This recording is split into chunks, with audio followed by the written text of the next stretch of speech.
Hello everyone. You're watching Anime Octopus. Welcome back to the channel. Today, we continue our fanfiction journey with Naruko in the Avatar World, Part 2. Before we begin, a quick disclaimer. This channel is created for entertainment and discussion purposes only. I do not own any anime footage, music, or copyrighted material used in the videos. Full rights and credits belong to their respective creators and copyright holders. Now, without wasting any more time, let's begin. Toph could not understand the strange feeling growing inside her. Just a moment ago, everything had seemed normal. But the instant she touched the old metal cage hidden deep beneath the mountain, a terrible chill rushed through her body. It felt as though the darkness itself was trying to swallow every bit of light around her. Her heart pounded. Then she remembered hearing a faint whisper earlier, almost like the wind speaking through the stones. "Who's there?" Toph demanded bravely. A quiet laugh echoed through the cavern. Even without seeing the speaker, the voice alone made cold shivers race down her spine. Her legs trembled. "What is happening?" Toph thought in shock. "Why can't I move?" From the shadows, a calm voice answered. "You cannot see me, can you?" the stranger said. The voice sounded mysterious rather than cruel, deep and ancient, like someone who had spent countless years alone. Toph narrowed her eyes. "Who are you?" The stranger stepped forward slowly. Toph felt the vibrations in the earth beneath her feet. Each step carried incredible strength, but also sadness, loneliness, and exhaustion. She had never felt emotions through the ground so clearly before. "I am Naruko Uzumaki," the voice said. "Long ago, people called me the child of the apocalypse.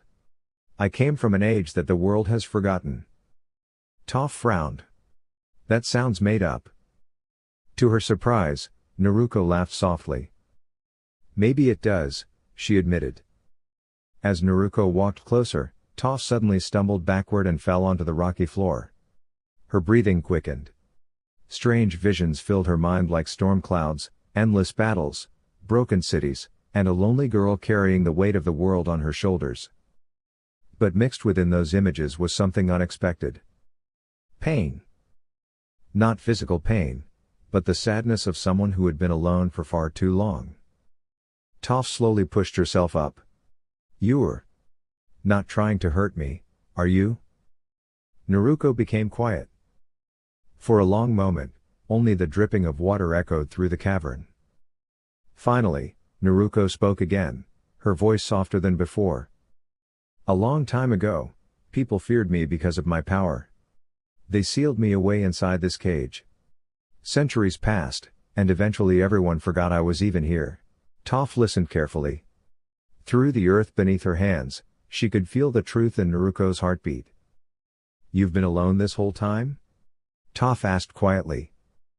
"Yes." The single word carried more sadness than anger. Toph crossed her arms. "Well? That's terrible." Naruko blinked in surprise. "You are not afraid anymore?" "Oh, I'm still a little scared," Toph admitted honestly. "But mostly you just sound lonely." For the first time in centuries, Naruko did not know what to say. The cave became still. Then Naruko raised one hand. Golden chains of glowing energy appeared from her palm, floating gently through the air like ribbons of sunlight. They wrapped loosely around broken stones nearby, lifting them with ease before setting them down again. Toph's mouth dropped open. "How are you doing that?" Naruko smiled faintly. "It is an old technique from my era. Chakra chains." "That is amazing!" Toph exclaimed. Naruko looked startled by the excitement in Toph's voice. "You really think so?" "Of course," Toph said proudly. "I'm the greatest earthbender in the world, and even I've never seen anything like that." A small laugh escaped Naruko's lips. For the first time in ages, the darkness in the cavern did not feel so heavy.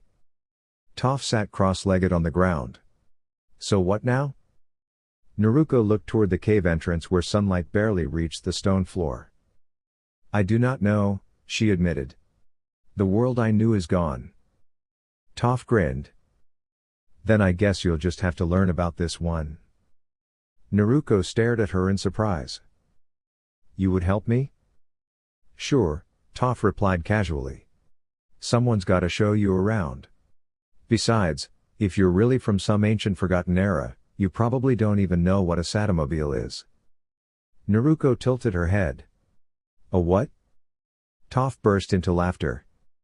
And deep beneath the mountain, where fear and loneliness had once filled every corner, the sound of laughter echoed warmly through the stone.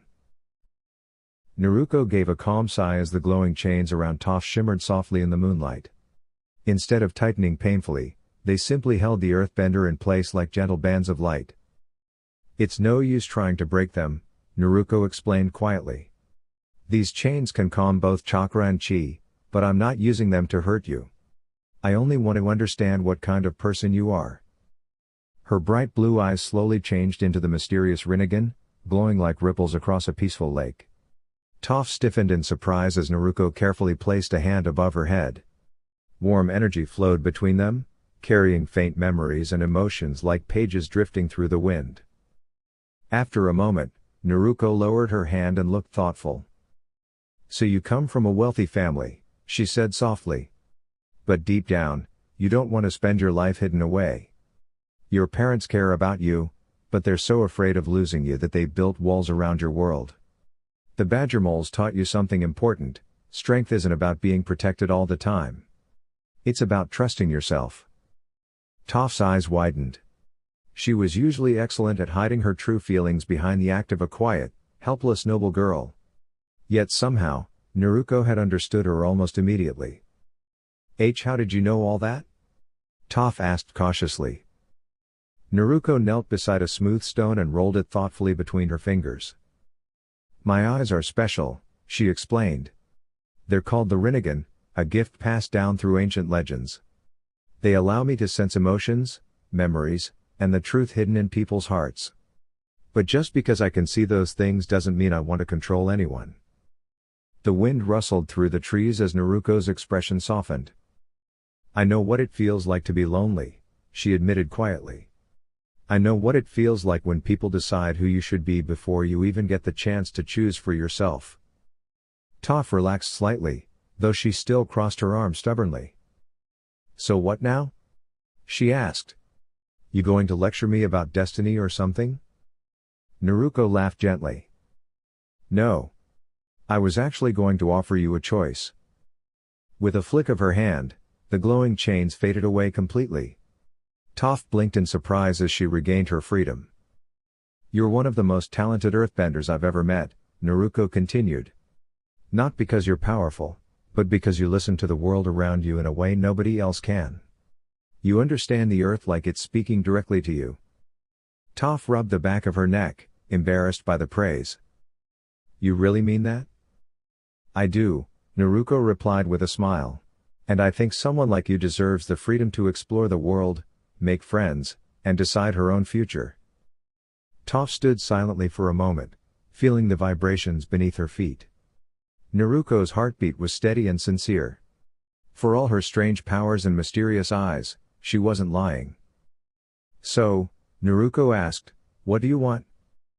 Toph slowly smiled. I want adventure, she said proudly. And I want to prove I'm stronger than everyone thinks I am. Naruko grinned brightly. Then maybe we can help each other.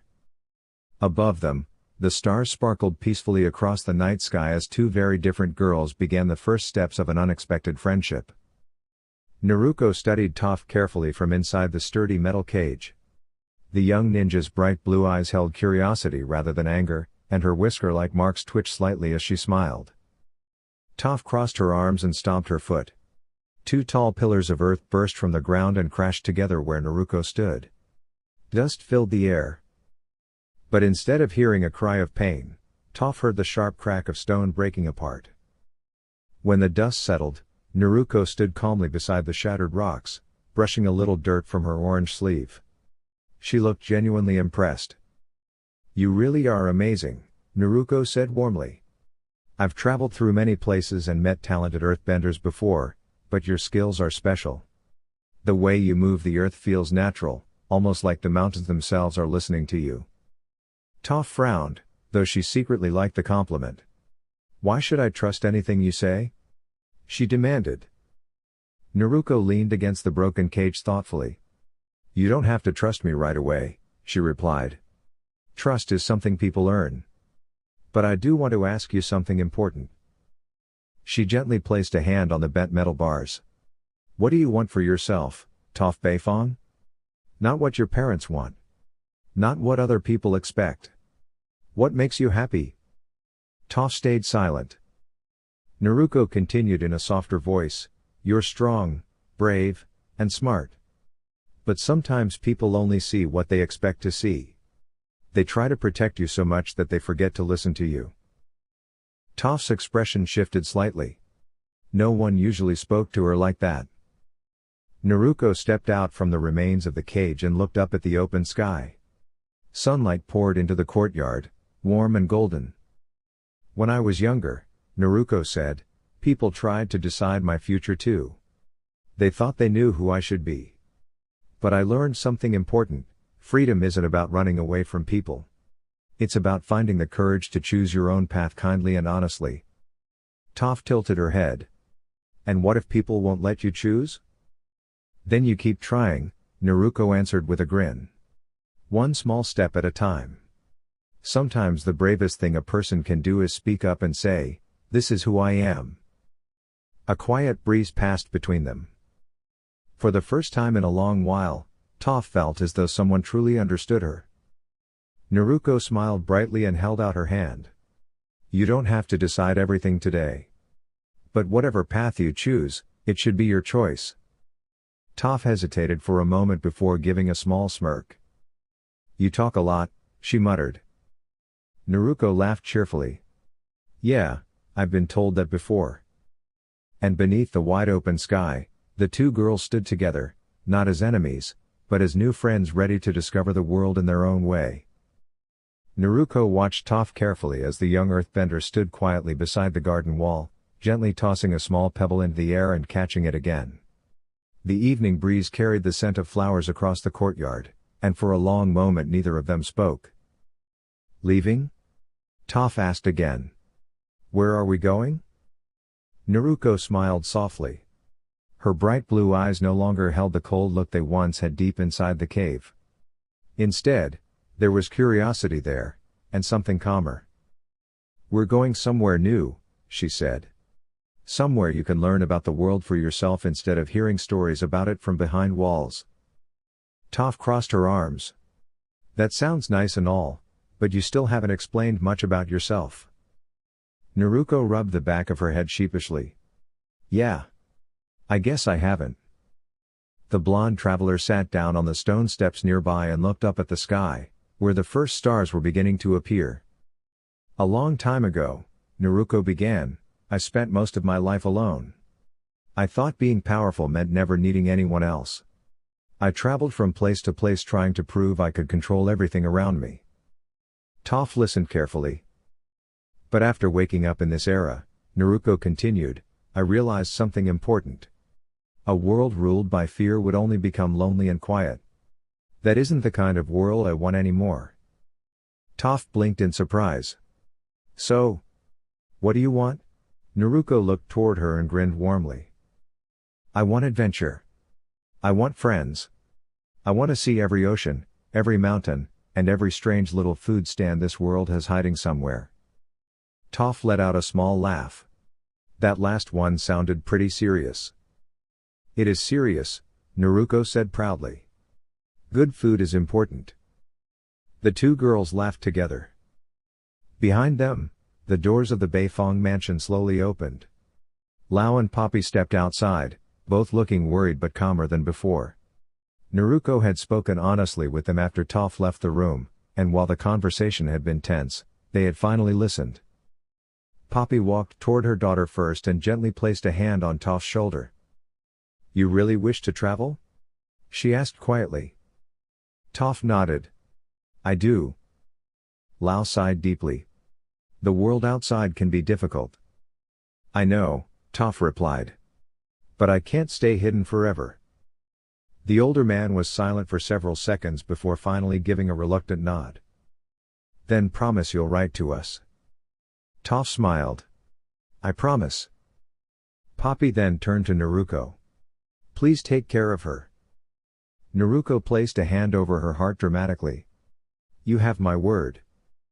Lao still looked uncertain, but he could see that Toph stood taller now than she had in years. There was confidence in her voice that had never been there before. As the moon rose overhead, Toph grabbed a small travel bag while Naruko stretched her arms with excitement. So, Toph asked, where's our first stop? Naruko pointed toward the distant horizon with a huge grin. Somewhere fun. The two girls walked down the road together beneath the shining stars, ready to discover a world far bigger and brighter than either of them had ever imagined. Naruko gently placed her hand on the ground. A swirl of silver smoke puffed into the air, covering the grassy field like a fluffy cloud. Toph blinked in surprise as the smoke slowly drifted away. Standing before them was a remarkable bird unlike any creature Toph had ever imagined. It had bright golden feathers that shimmered in the sunlight, a large curved yellow beak, and 3 sturdy legs that helped it balance perfectly. Its wide wings stretched proudly as it chirped in a cheerful tone. Naruko smiled warmly and patted the bird's neck. Come on, she said kindly. Hop on. We have a long trip ahead of us. Toph spun around so quickly she nearly lost her balance. Where did that bird come from? She asked in amazement. It just appeared out of nowhere. Naruko laughed softly before climbing onto the bird's back. I know a lot of unusual techniques, she explained. And this is one of my favorites. We're heading back to Otogakure.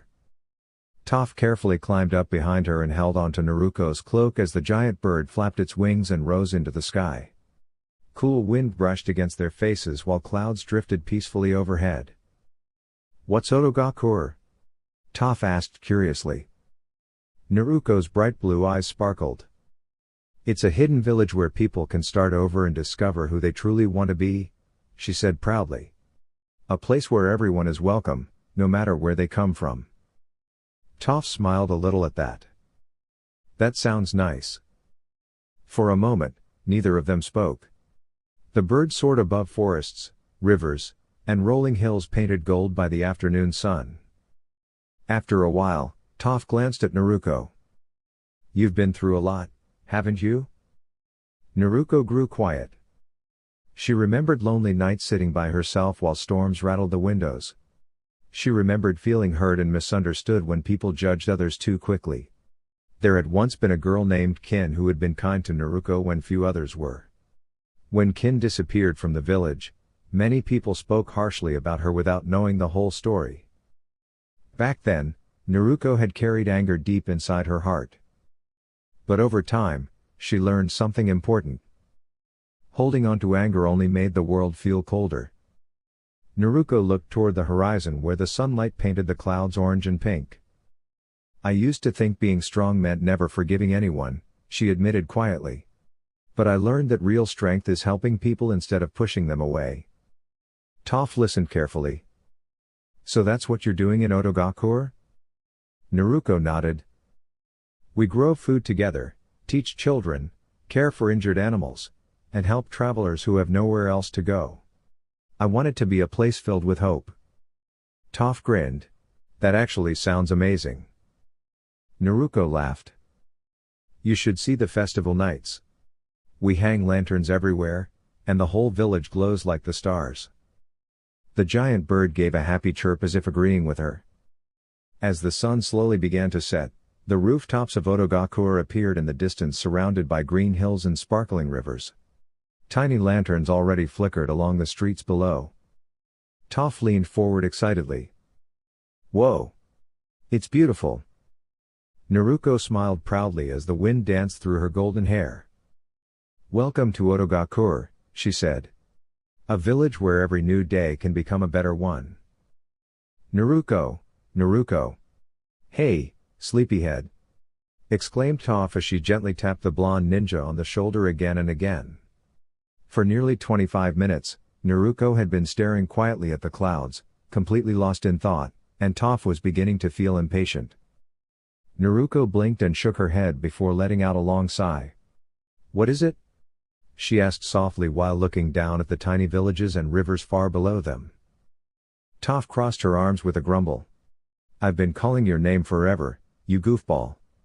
What were you even thinking about?" Naruko smiled faintly. "Oh, nothing too important. I was just remembering how lonely I used to feel back in my village. Things were hard sometimes, but I learned that carrying kindness in your heart makes you stronger than carrying anger." The wind brushed through Naruko's bright golden hair as she sat peacefully atop the giant flying bird. The warm sunlight painted the clouds orange and gold, making the sky look like a giant ocean of light.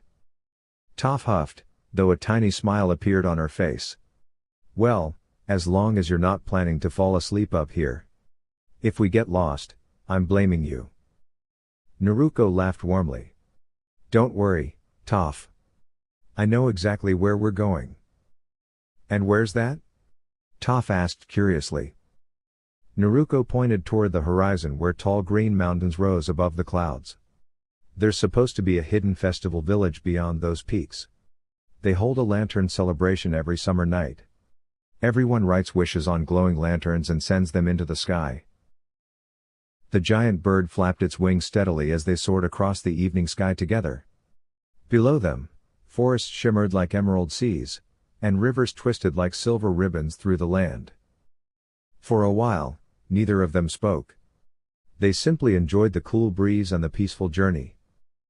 Then Toph smirked. "You know, you're a lot less gloomy when you stop daydreaming." Naruko laughed again. "Maybe traveling with friends helps." Toph pretended to roll her eyes. Yeah. Just make sure this festival has good food." "Oh, it will," Naruko said confidently. "And I'm definitely winning the dumpling eating contest." Toph grinned. "Not if I beat you first." As the sun dipped below the horizon, hundreds of tiny glowing lanterns began to appear in the distance, floating gently into the twilight sky like golden stars. Naruko smiled brightly at the beautiful sight ahead. "Looks like we made it right on time." Naruko smiled with a bright, confident grin. "Even if we fell from a place this high, I'd still be fine," she said cheerfully. "I've been alive for a very long time, so I've learned how to endure almost anything." Toph blinked in surprise. Hearing that explained how Naruko had survived alone for so many years. Still, there was something mysterious about her that Toph could not quite understand. Below them stretched an enormous forest that seemed to go on forever. The trees were so tall and wide that the ground beneath them could barely be seen through the thick branches. "We're here," Naruko said with a small smile. The great bird carrying them glided downward before vanishing in a soft puff of clouds. Naruko's glowing eyes faded back to normal as she stepped gently onto the forest floor. Toph followed close behind. Toph frowned thoughtfully. "It's strange," she said. "I can't feel any animals nearby. No footsteps. No movement." Naruko knelt and brushed her fingers through the soft grass. "Animals don't stay here," she explained calmly. "The trees are filled with powerful energy, and their roots carry it deep underground. The forest has grown much larger since the last time I visited." Toph tilted her head. "Did you make this place yourself?" Naruko nodded. "I can guide nature and help it grow. It's one of the gifts I was born with." She placed her palm against the earth. A glowing spiral-shaped seal spread across the ground like shining ink. Moments later, the earth gently opened, revealing a hidden staircase beneath the roots of the giant trees. Naruko glanced back with a playful grin. "Coming?" Toph crossed her arms but followed anyway. The staircase led deep underground until they reached a massive iron door covered in ancient markings. "Why did we stop?" Toph asked. "Are we lost?" Naruko only smiled. She pressed her hand against the center of the door, and glowing crimson symbols spread across the metal. With a low rumble, the heavy door slowly opened.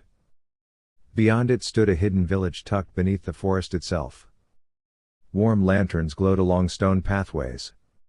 Bridges crossed sparkling streams, and gardens filled with blue flowers lined the streets. People wearing dark blue robes looked up in amazement as Naruko entered. Toph raised an eyebrow. "You have a whole village hidden down here?" Naruko nodded proudly. "This is Otogakure. Long ago, I helped build it as a safe place for people who had nowhere else to go." Just then, footsteps echoed nearby. A tall bald man carrying a large axe hurried toward them before suddenly stopping in shock. "Naruko-sama!" he exclaimed, bowing deeply. "You've returned at last." Naruko studied him for a moment. "What is your name?" "My name is Seto, my lady," he replied respectfully. A gentle smile crossed Naruko's face. "It's good to see the village still standing strong." Ne looked up with excitement shining in his eyes. "Everyone will be so happy to know you're back." Naruko turned toward Toph. "Wait here for a little while. I'm going to change clothes after our journey." Toph shrugged. "Fine by me." Naruko walked into a nearby room. After washing away the dust from their travels, she dressed in clean clothes fit for the leader of the hidden village.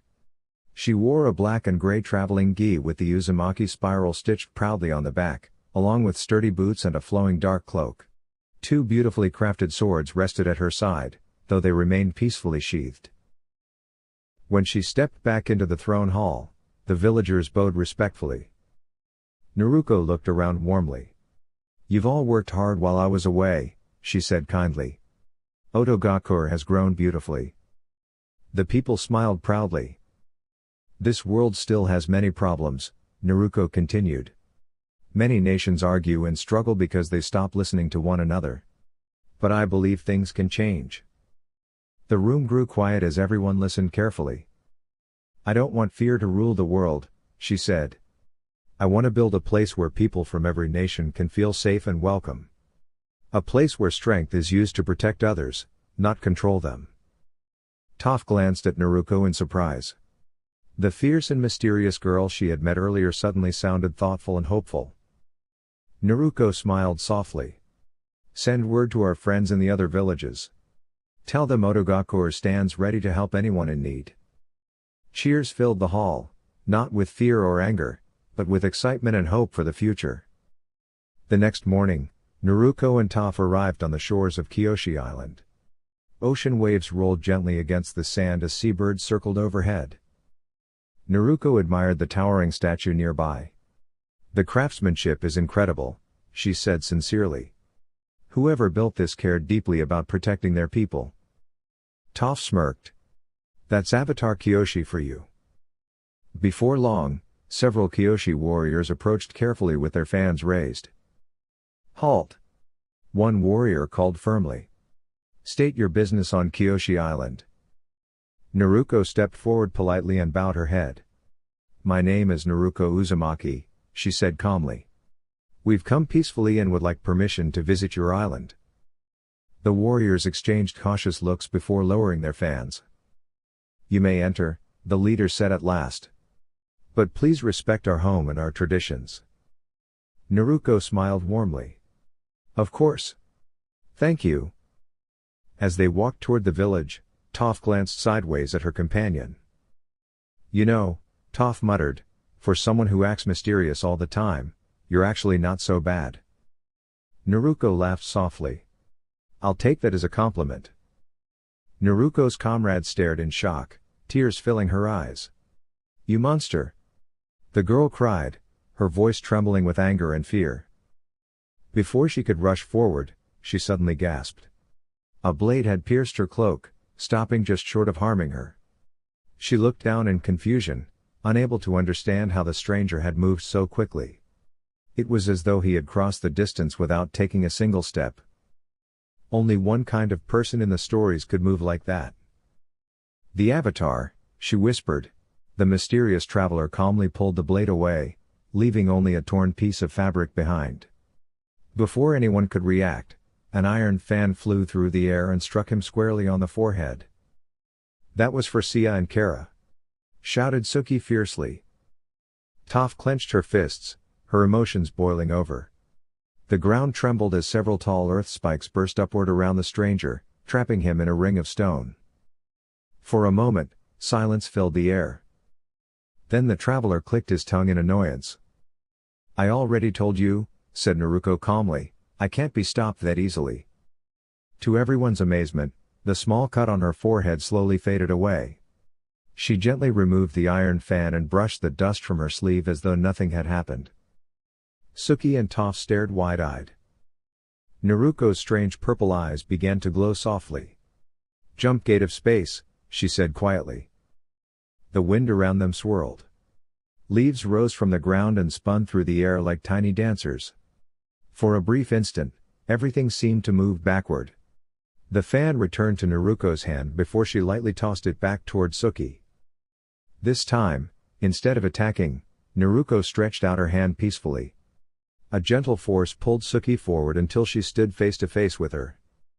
"Relax," Naruko said with a playful grin. "I just want to talk." Suki blinked in surprise. The fierce anger in Naruko's eyes was gone. Instead, she saw curiosity. And a little sadness too. Toph tilted her head carefully, listening to Naruko's heartbeat through the earth.